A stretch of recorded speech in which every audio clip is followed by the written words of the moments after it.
Well,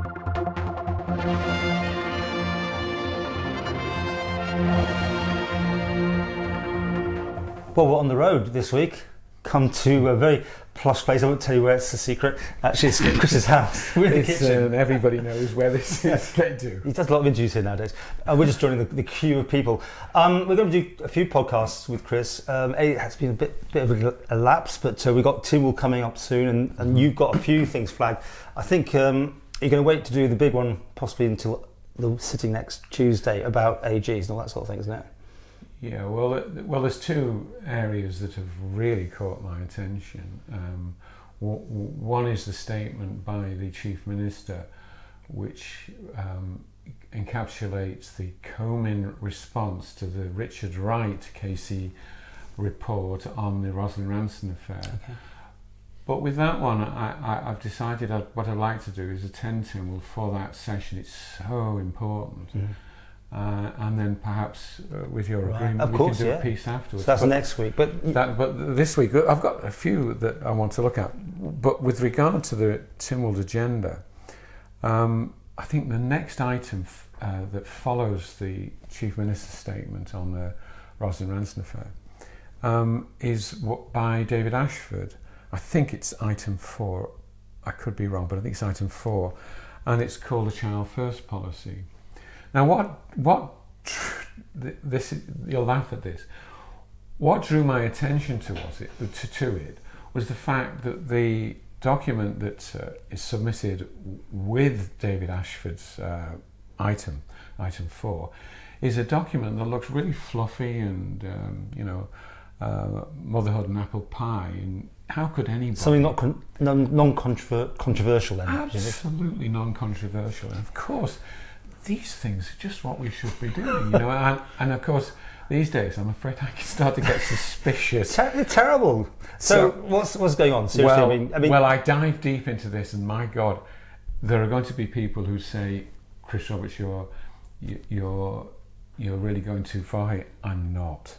And what I'd like to do, what I should explain is the Child First policy that David Ashford is going to speak to is effectively, and I'll read the paragraph in his introductory page. It says, "Our Child First policy is a rights-based approach which demonstrates concordance," unusual word, "concordance with the United Nations Convention on the Rights of the Child." Well, again, wouldn't you think fluffy and... and there's nothing so far in the Isle of Man that covers this sort of thing? Well, this is a development in a particular direction. So, by now being suspicious, I decided last night to look at that very convention, the United Nations Convention on the Rights of the Child. This is what it's going to be based on?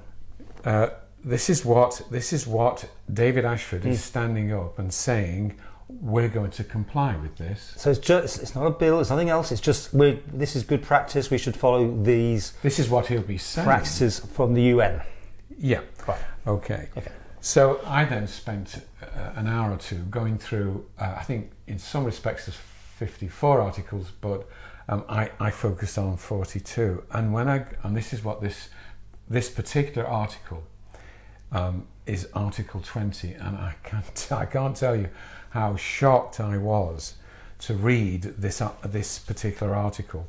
Article 20, for anybody who wants to look it up, of the United Nations Convention on the Rights of the Child. And it reads as follows. And I'm only going to read the paragraph 3 of that Article 20, because this is that absolutely jumped out of the page and sort of bit me. So paragraph 3. Such care could include, this is talking about children and their needs, such care should include inter alia, in other words, amongst other things, foster placement, kafala of Islamic law, that's what shocked me. So Islamic law? Yeah, adoption or, if necessary, placement in suitable institutions for the care of children. So I'm thinking to myself, hang on a second, what is kafala process? It's part of Sharia law. So I'm thinking, well, they made a mistake here. David Ashford is standing up and saying, we wish to comply with this United Nations convention, which includes recognition of Sharia law. So I thought, well, no, that surely just applies to, remember this is a worldwide. I was going to say it's United Nations, so certain countries it would be. Well, right, yes, you would think, of course it would. It would perhaps be relevant to those countries which had an Islamic majority. They would want to follow Islamic law, but no, it won't apply to us. But then I know that in 2023, the Scottish government adopted the UN Convention and incorporated the right of reference to Sharia law. What, did they take the whole thing piecemeal or whatever? I mean, how did they do it? Did they take the full amount? They were going to take, I think it was 54, they were going to take all of them. But then devolution didn't allow them to do certain things. So they readdressed them such that they were able to pass the vast bulk of the articles. The UK itself has not yet adopted this convention. Well, that's my next question. In law, wait a minute. In law, but I got, in my readings last night, I got to the point where I was appreciating that there's increasing influence coming into play.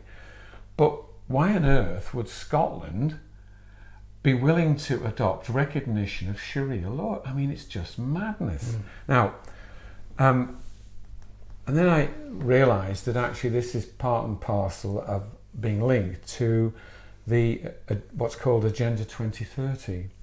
And I'll just read you a little paragraph about what Agenda 2030 is, or one element of it. My source here is ChatGPT, so that's the source.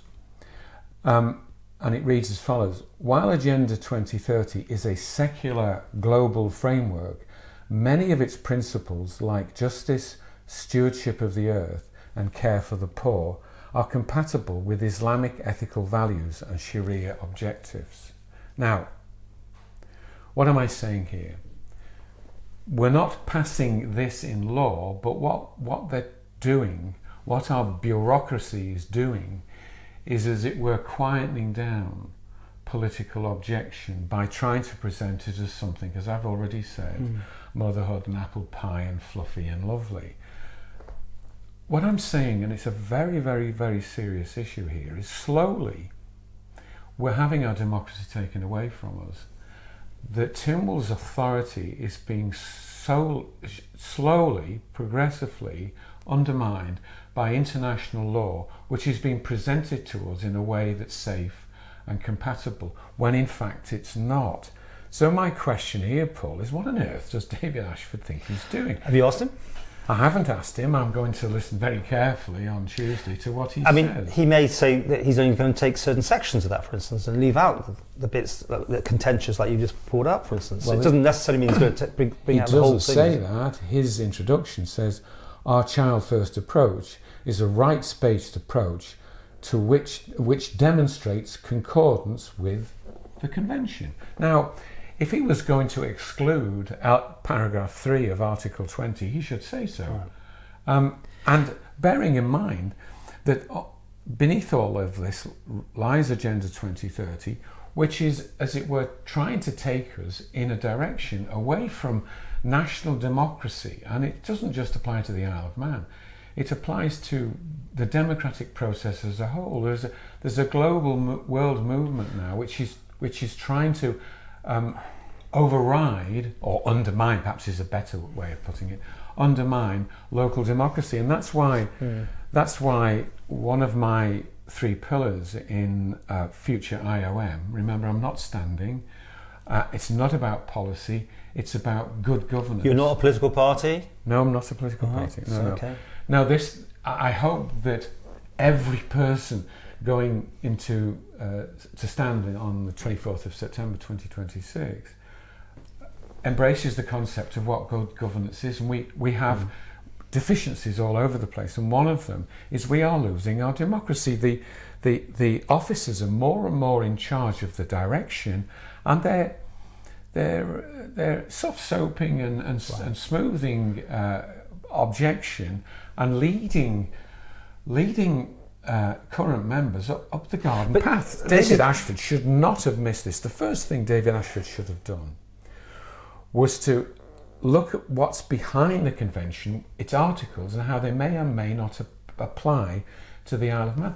A lot of the stuff in there is just sensible. It doesn't need but it's nothing more than a nod from Tynwald to say we think it's a good idea in the whole thing, right? I mean, that's all this is going to be. This is no law changes. There's no things going to be happening. No sheer law is going to be arriving in our courts anytime soon. This is just... Correct, but it's opening the door to the possibility. Look what happened with regard to the Green Agenda and 2050, Net Zero 2050. Tynwald passed a principle that we support this. There was no costs attached. There was nothing fully understood about energy security or anything like that. No, we must do the right thing. And like children, off they went and followed it.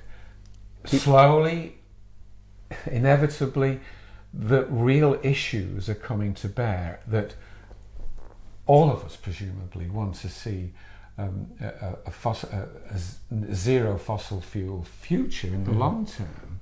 Of course we do. But it's how we do it and at what cost. And when you try to challenge Tynwald at the moment, and they're still inclined towards the ultra green when common sense is now off in another direction, the attitude is, oh well, we've passed this matter. Look, whatever Tynwald's passed, it can take itself back on. And what we're dealing with is an almost childlike approach by Tynwald, wanting to do the right thing without really understanding what lies beneath. And what lies beneath here is just absolutely appalling. Do you think it just looks good for them to be doing this? And why is David doing this? Maybe we should ask him also if he wants to talk to me, please. Well, David Ashford, was he given this, or was he asked to do it, or was he just come up with it? I mean, do we know? Well, you got to remember with David Ashford that he the fact that he kept doing what he was told to do by Catherine Magson when he was Minister of DHSC resulted in the Rosalind Ranson affair. He was simply following his officers. He's following his officers again here because clearly they think it's... So it's from a civil servant, you think? It's civil servant, of course it's civil servant. He's given it, David. Yes, of course it is. David, please let us know if you want to come and talk to me. Well, okay. So you're going to be checking this one out. He could bring out a Manx version of this. He could before, or is that actually what's going to be on the agenda? Do you know that is the source of it, or you think that's going to be... The Child First document is being submitted to all members and includes the paragraph that it follows the UN. But it means nothing in law. Like just like the UK, they haven't done anything about it. Scotland, you said tried, but they couldn't do it anyway. But no, I didn't say that. Scotland has adopted paragraph 3 of Article 20. So genuflecting at the altar of that's the appropriate phrase. Great word, of Sharia law is now incorporated in their law. But Westminster hasn't done any more than what the Isle of Man will be doing maybe next week. Well, it's interesting. The short answer is that's correct. But I think you've got to be, absent reasonable observation in the UK to recognise that Sharia law now is appearing unofficially in a number of areas which are dominated by Islamic interest. Now, all I'm saying here is that the influence of Sharia law is now creeping its way in, and this is party to it. Some people might think you might be a tad racist though on this whole subject because you can't talk about these things these days because immediately you have your water. What's racist? How do you react to that though? If people think, everyone to their own, No. I just laugh at that because it's nonsense. So I'm saying don't start letting Sharia law into our England and Wales common law practice because it's wrong. It's nothing to do with racism at all.